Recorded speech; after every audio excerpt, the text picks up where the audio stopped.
गडकरी जी, इसलिए शायद विपक्ष भी आपसे बहुत इम्प्रेस्ड रहते हैं।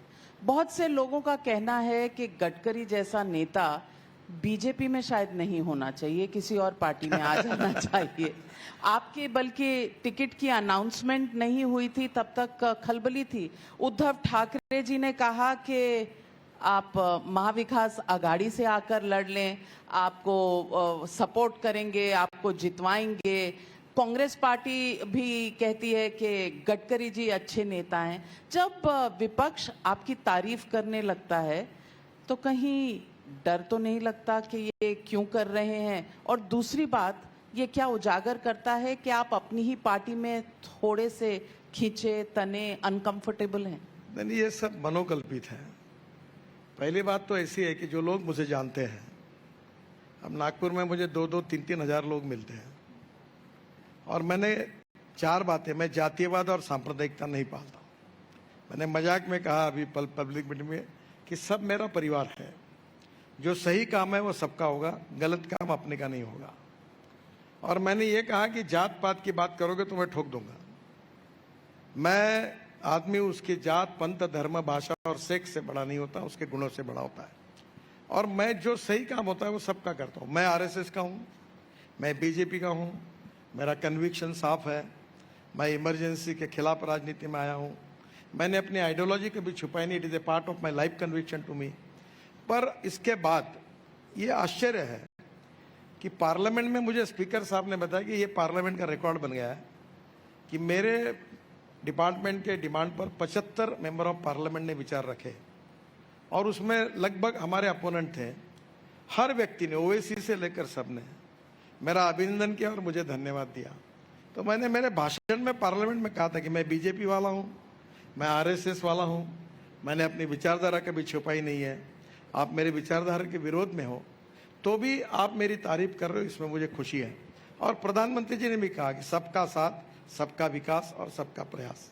और लोकतंत्र में भी जो नियमों के अधीन होकर सही काम है वो सबका होना चाहिए और गलत काम अपने का भी नहीं करना चाहिए। अब नागपुर में लगभग, मैं अभी चुनाव में हूँ तो मेरे को ऑल पार्टी सपोर्ट है। मेरे पास एक करेज है कि मैं लोगों को बोलता हूँ कि अगर आपको मैं उचित लगा तो मुझे वोट दो। अब इस साल चुनाव में मैंने तय किया मैं कटआउट लगाऊंगा नहीं, पोस्टर लगाऊंगा नहीं, मैं चाय पानी भी नहीं पिलाएंगे? नहीं पिलाऊंगा। नहीं, चाय पानी तो मैं, मेरे घर में तो लोग आते रहते और खाते पीते, वो हमारा कल्चर है। पर मैं चुनाव वोट देने के लिए किसी को कोई ऑफर नहीं करूंगा। जात पात की बात मेरे पास करेगा तो मैं ठोक देता हूं उसको। मैं कहता हूं पूरा शहर, पूरे तो राहुल गांधी को ठोक देंगे क्या? क्यों? तो रोज जात पात की बात करते हैं, कास्ट सेंस। वो काम जनता करेगी, मुझे करने की जरूरत नहीं है।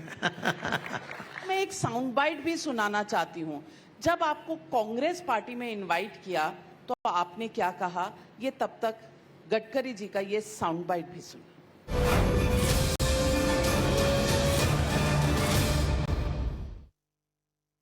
म्हणजे नितीन, तुला एक गोष्ट सांगतो.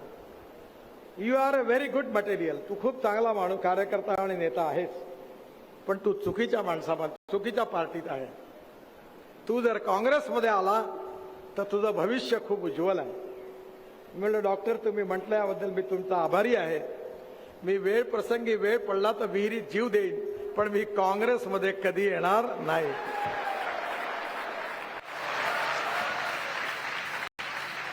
ये नितीन, तुला एक गोष्ट, ऐसी क्या एलर्जी है कांग्रेस से? नहीं, ऐसा नहीं है। ये डॉक्टर श्रीकांत जिचकार करके थे और आपको ये लड़कों को शायद पता, मैं सबसे स्टूडेंट लीडर था यूनिवर्सिटी का और मैं छात्र संघ के अध्यक्ष। मेरा जीवन की शुरुआत ही स्टूडेंट लीडर करके हुई। तो सर, हमारे पार्टी का भी भविष्य अच्छा नहीं था। मैं इमरजेंसी के खिलाफ राजनीति में आया। हमारे अटल जी, अडवाणी, सब तो हम दो, हमारे दो, ऐसा लोग कहते थे। पार्टी का भविष्य अच्छा नहीं था। तो मुझे एक बार डॉक्टर श्रीकांत जिचकार, मेरे बहुत अच्छे मित्र थे, बहुत विद्वान थे, वो अच्छे व्यक्ति थे। वो बोले you are a good material but in wrong party. इस पार्टी को बोले नितिन भविष्य नहीं है, तुम कांग्रेस में आओ। माई कन्विक्शन ये मेरे लिए सर्वोपरि है और मैं आज भी, मेरी पार्टी, मेरे सिद्धांत, मेरी नीतियाँ, मेरी कमिटमेंट, मेरी वैल्यूज, चाहे जीत हो चाहे हार हो, चाहे जनता का साथ हो, जहां विरोध हो, चाहे समर्थन हो, चाहे लोग मुझे हरा दे, मैं अपने सिद्धांतों के साथ, अपने विचारों के साथ, अपने कन्विक्शन के साथ मैं चलते रहूंगा। बेसिक चीजों के साथ मैं कॉम्प्रोमाइज नहीं करूंगा। मैं ये भी बात बताई थी कि विचार भिन्नता ये समस्या नहीं है, विचार शून्यता ये समस्या है।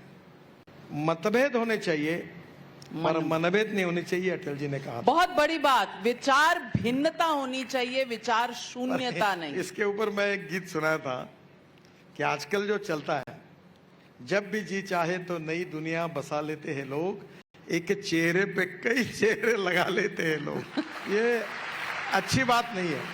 चाहे जीत हो, चाहे हार हो, सत्ता हो, चाहे विरोध हो, अपनी बात को रखकर चलते रहना चाहिए। We are neither rightist nor leftist, we are non opportunist, ये नहीं होना चाहिए। बहुत बहुत अच्छा कहा आपने। सवाल पूछ रही हैं वहां, जी अपना नाम बताइए और सवाल पूछिए। नमस्कार सर, मेरा नाम तनीषा है। सर पहले तो थैंक यू, आपने महाराष्ट्र में बहुत डेवलपमेंट किया है जिसमें कहीं ना कहीं मोदी जी का भी बहुत सपोर्ट है आपको। तो सर मेरा क्वेश्चन ये है कि अभी कुछ लोग बोल रहे हैं कि मोदी जी डिक्टेटर है, लाइक ध्रुव राठी। तो सर आपने उनके साथ काम किया है, मोदी जी के साथ, तो आपका एक्सपीरियंस कैसा है, आपका क्या थॉट है इस चीज़ पर? नहीं, वो बहुत परिश्रमी है, 18 घंटे काम करते हैं, स्ट्रॉन्ग कन्विक्शन के हैं और देश और समाज के प्रति समर्पित हैं और उनकी अपना एक वेल डिसिप्लिन सिस्टम है। और आज उन्होंने 10 साल में जो काम किया वो जनता के सामने है और मेरा उनसे काफ़ी अच्छा संबंध है। मैं पार्टी का अध्यक्ष था, वो गुजरात के मुख्यमंत्री थे, तो काफ़ी बार सब बातों की चर्चा होती है। डिक्टेटर होने के कोई उनमें नजर आते हैं? नहीं, वो तो सब कैबिनेट में सबको पूछते हैं, चर्चा करते हैं। अनेक बार हम अपनी बात रखते हैं, वो उनके मतों के विरोध में होती है, उसको सुनते हैं। ऐसी बात तो नहीं है। नहीं है तो आप पार्लियामेंट्री बोर्ड में क्यों नहीं है? लोग समझते हैं और ये अक्सर चर्चा होती है कि कुछ तो 36 का आंकड़ा है कि गडकरी जी अब पार्लियामेंट्री बोर्ड के मेंबर नहीं है, जबकि आप एक पूर्व अध्यक्ष हैं पार्टी के, परफॉर्मिंग सीनियर मिनिस्टर हैं। और मैं फिर से कहती हूं कि जब तक आपकी नाम की घोषणा नहीं हुई थी, अटकलें भी लग रही थी इस बार शायद टिकट कट जाएगा। ये क्या होता है, ये गॉसिप चलता है। पहली बात तो ऐसी है कि महाराष्ट्र की जो लिस्ट थी उसमें 3 पार्टनर हैं, हमारी अलग अलग पार्टियां हैं, उनमें बैठकर बार बार चर्चा हो रही थी। तो पद्धति ऐसी होती है कि महाराष्ट्र की टीम पहले दिल्ली जाती है और दिल्ली में बात होती है, पर बीजेपी की टीम महाराष्ट्र की जाने के पहले ही महाराष्ट्र में ये 3 पार्टी और बीजेपी का जो अलायंस है उसमें यूनानिमिटी नहीं हो पाई, वो चर्चा ही चल रही थी। तो महाराष्ट्र की लिस्ट ही दिल्ली नहीं गई, तो लिस्ट गए बिना पार्लियामेंट्री बोर्ड में नाम कैसे फाइनल होगा? तो महाराष्ट्र की लिस्ट में मेरा नाम था, इसलिए वो एक टेक्निकल रीजन है कि बाद में नाम आया। अब लोग इसके ऊपर कुछ ना कुछ गलत अर्थ लगाकर कुछ लगते हैं। कुछ लोगों ने मुझे ऑफर किया कि मेरा नाम कट रहा है, मेरा नहीं है। अब प्रॉब्लम यह है कि मैं एक कार्यकर्ता हूँ और मैं अक्सर एक बात कहता हूँ कि कार्यकर्ता वो हूँ जो बीजेपी के और आरएसएस के कन्विक्शन के साथ काम करता हूँ।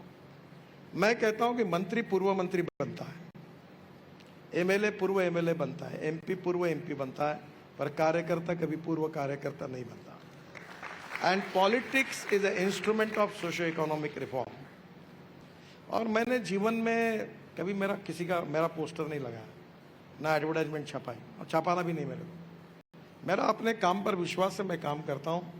मैं बीजेपी का अध्यक्ष बना मुझे पता नहीं था, आप शायद होगी उस समय मैं पहली बार दिल्ली आया था, हाफ शर्ट और एक स्वेटर पहन के। मेरे पास कोट ही नहीं था क्योंकि मैं कोट पहनता नहीं था, और दिल्ली में उस समय करीब 2 डिग्री वगैरह टेम्परेचर आ गया था। तो मैंने देखा और मैं ऐसा बैठा था, तो फिर रविशंकर प्रसाद ने कहा सब कोट पहन के।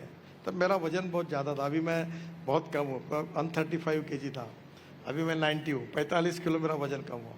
तो एक सिक्योरिटी गार्ड था मोटा सा, उसका कोट पहनकर मैंने पहली प्रेस कॉन्फ्रेंस की और रात को फिर मैं गया था। तो मैंने कुछ मांगा नहीं, जो मिला वो मैंने काम किया है। कहाँ रहना कहाँ नहीं रहना ये पार्टी का अध्यक्ष का और निर्णय है। मैं जहाँ हूँ अपना काम करते रहता हूँ, मेरी किसी के बारे में कोई तकरार नहीं।